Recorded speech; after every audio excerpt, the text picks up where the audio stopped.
Hello बच्चों। यहां लिखा है two identical spheres A and B are free to move and rotate about their centres. They are given the same impulse J. The line of action of impulse passes to the center of A and away from the center of B. Clear है? Then अब देखो यहाँ पे क्या है, इन्होंने information नहीं दी गई है कि सरफेस जो है, जिस सरफेस पे रखे गए हैं वो स्मूथ है या रफ है.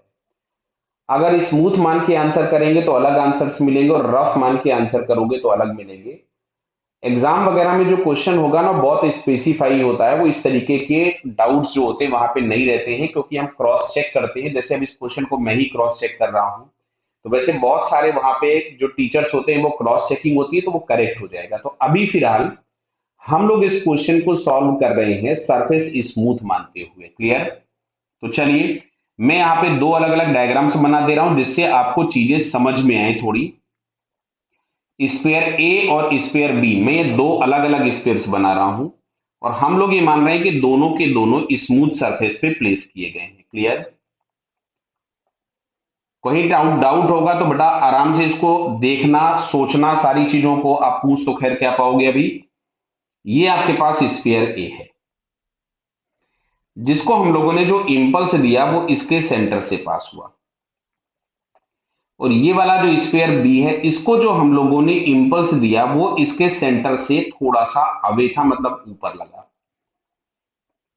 क्लियर? सरफेस अगर स्मूथ हमने कंसीडर किया है तो कोई फ्रिक्शन होगा नहीं. तो यहां से अगर हम लोग लिखेंगे पहले वाले में, तो J इज इक्वल्स टू लिखोगे M इंटू वी सी. कोई एंगुलर मोशन नहीं होगा ए वाले का. क्यों?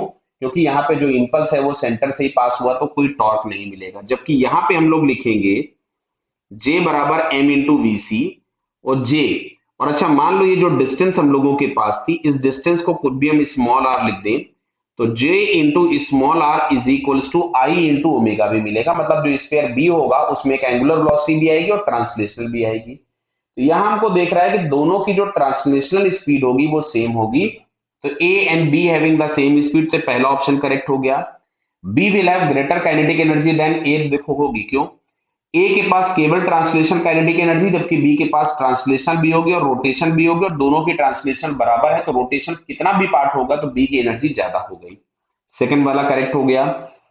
थर्ड वाले में लिखा है they will have the same kinetic energy, गलत हो गया. But the linear kinetic energy of B is less than, ठीक, गलत बात हो गई.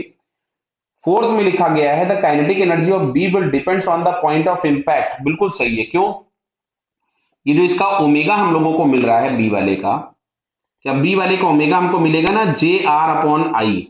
तो जैसे जैसे हम आर चेंज करेंगे ओमेगा चेंज होगा, तो उसकी काइनेटिक एनर्जी क्या होगी? चेंज होगी. तो बी की kinetic energy point of impulse पे डिपेंड करेगी, तो उसको हमने सेंटर से कितना दूर लगाया है. क्लियर?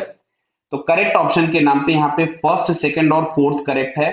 बट ये ऑप्शंस करेक्ट कब है? जब हम लोगों ने सरफेस को फ्रिक्शन लेस कंसीडर किया. अगर फ्रिक्शन होगा तो फिर बहुत सारे फैक्टर्स आएंगे यहाँ पे जिससे आंसर्स हमारे चेंज हो जाएंगे. क्लियर? तो फिर आज इस क्वेश्चन का answer first, second and fourth correct है. क्लियर बेटा? Okay, all the best.